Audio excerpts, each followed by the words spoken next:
natural selection is a mechanical, blind, automatic force. It's not, I can't say it's not guided, but there's no need for it to be guided. The whole point is that it works without guidance.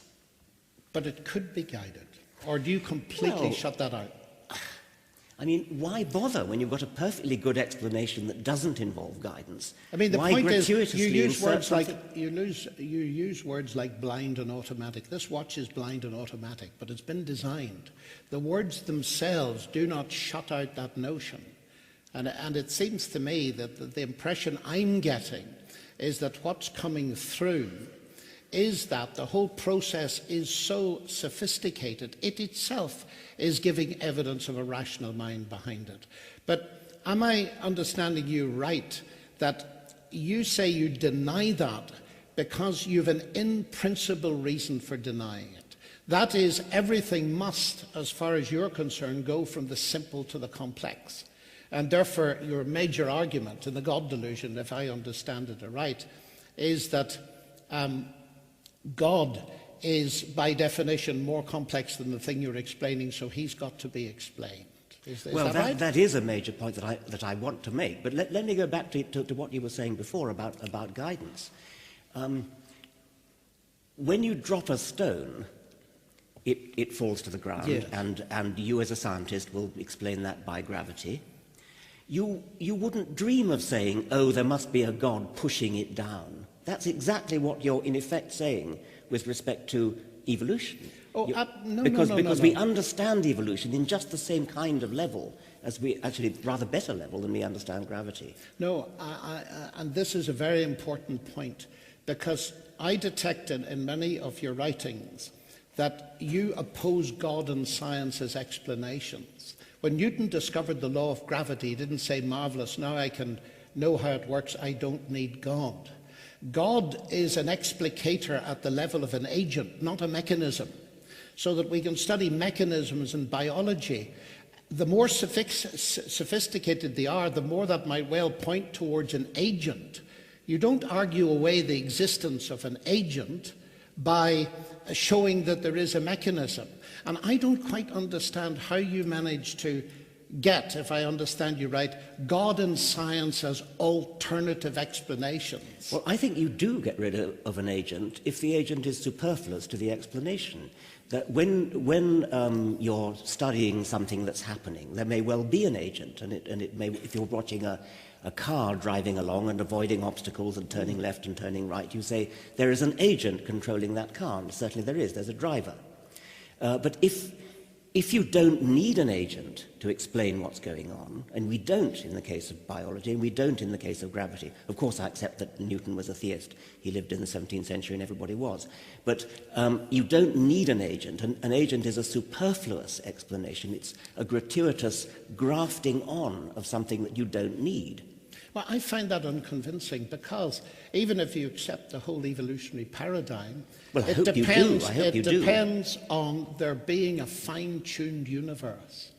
And that fine-tuned universe raises in itself very big questions as to the origin of the universe. Evolution doesn't deal with that. No, it doesn't. Nor does it deal with the origin of life. No, those are separate points. Those are separate points, but they're vastly major points. They are, yes. And says your position is the argument from personal credulity, that rationality comes from irrationality, that mind comes from matter.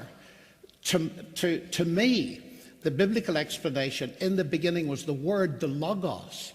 That makes perfect sense, and it makes sense of the fact that we can do science itself. But you haven't explained where the logos came from in the first place. Well, of course not, because the logos didn't come from anywhere. Well, then, in what sense is it an explanation? Because the notion that you say you have to ask who created the logos, that says that you're thinking of a created God.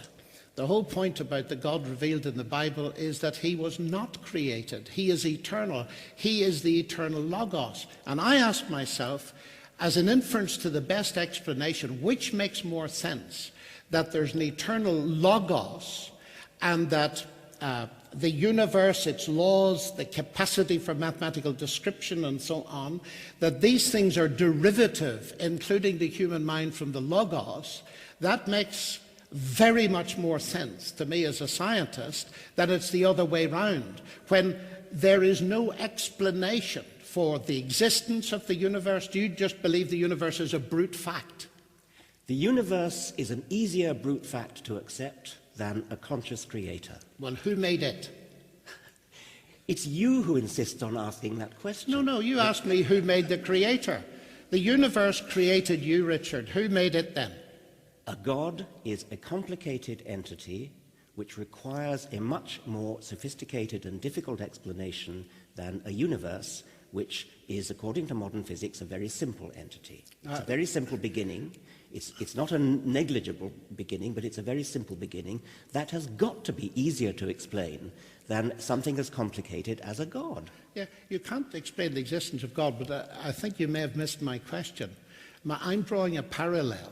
You see, you say that it's, at least, don't let me put words in your mouth, of course, because that would be unfair, but I'm getting the message that it's ridiculous for me to believe in a God who created the universe and me, because I have to ask who created God. All I'm doing is turning that question round and saying, the universe, you admit, created you because there's nothing else. Well, then who created it? I understand you perfectly. I'm making the...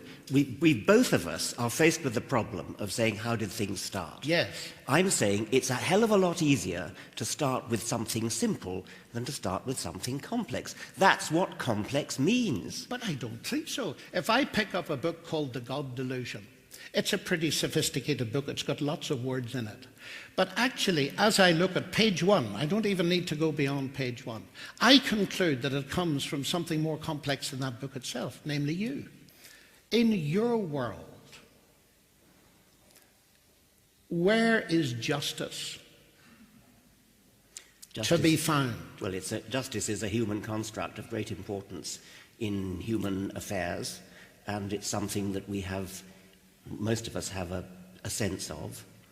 Which I think probably can be given some sort of Darwinian explanation, but I don't see where you're taking this. Well, my question is there any ultimate justice? You see, you say this is petty.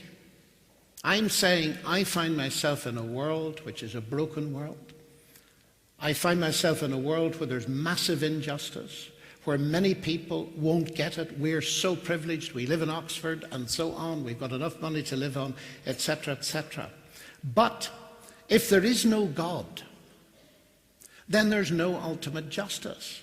And one of the things that the resurrection transforms for me from pettiness right into center stage is, if this is true, then there's real hope that there'll be a rational evaluation and fair justice at the end of the world. But atheism doesn't give you that. Okay, suppose there is no hope, suppose there is no justice, suppose there's nothing but misery and darkness and bleakness, suppose there is nothing that we would wish for, nothing that we would hope for.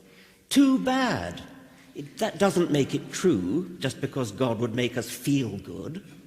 Well, of course it doesn't. Well, then why do you bring that argument up? Because I believe that there is evidence that it is true.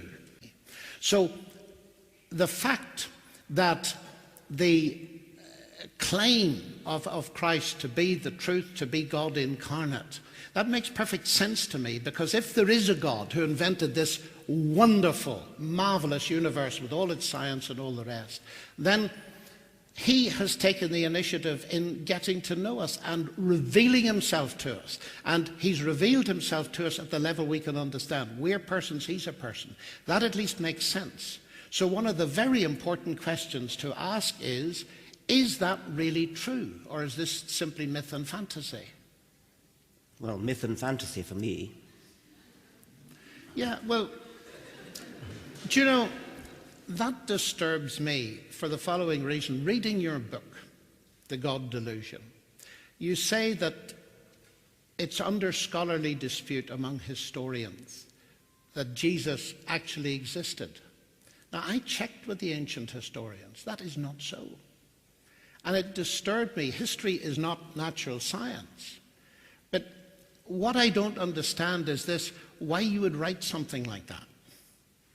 I don't think it's a very important question whether Jesus existed. There are some historians, most historians think he did, some historians They certainly don't. do. I couldn't find an ancient historian that didn't.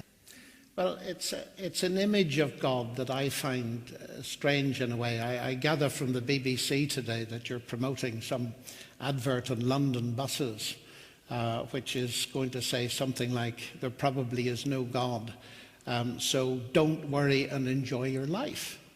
Now, I was very interested in that. Why don't worry? Do you associate the idea of God with worrying? I fought for a better slogan than that. This was something that was devised by a woman on the Guardian, and she wanted to raise money from £5 here, £5 there to put this advertisement on the London buses. I offered to match donations, and I said I'd rather change the slogan from there probably is no God to there almost certainly is no God. And I didn't want to say don't worry and enjoy your life. I wanted to say something like live your life to the full. But it was too late to change it, and I'm since the money has been raised in the first day, something like £23,000 had already been raised, and she was only hoping for 5,500. I'm going to get some say in what the next slogan is, and it's not going to say what the present one does. But from where I sit, you see, the thing that my relationship with God is the very thing that stops the worry and gives me the fullness of life. And we're back to the pettiness, because if God is real and has revealed himself, then it's through a relationship with him that we really can enjoy a full life, science included. I get the impression that you're not taking history really seriously. Otherwise, you'd interact with it. And I'm trying to get to the basis of why that is so, because you regard what Jesus has done and who he is as petty. And I find the contrast between standing tall in a silent and cold universe with no hope, believing that your moral sense must ultimately be illusion. You're crying for justice because most people will never get it, because death ends everything. The contrast between that and enjoying the friendship, the personal friendship of God, and knowing that ultimate justice will be done, is immense. Well, but the basic question is it true or not? Yeah, that is the basic question. It is completely irrelevant if it's comforting, if it gives you hope, if it gives you happiness. That has nothing to do with whether it's true. That I agree with entirely. So we need to know whether it's true. Yes. Now, when you look at history, and let's leave aside, maybe I alluded to the possibility that some historians think Jesus never existed. I take that back. Jesus existed. I can make it worse for you. I know you can. Because Jesus actually claimed to be the Logos that created the whole universe. And if this is the Creator incarnate, making water into wine and so on is really a triviality. The more fundamental thing is the fact that he claimed to be and gave evidence that he was God. When you say it's anti-scientific, I don't think it's anti-scientific at all. Science cannot say that miracles do not occur. It can say they're highly improbable. But nobody is claiming that these things occurred by natural processes. They occurred because God fed his power in. Nor did the whole universe, if we look at it, occur in that sense by natural processes. God created it. We study all the natural processes within it.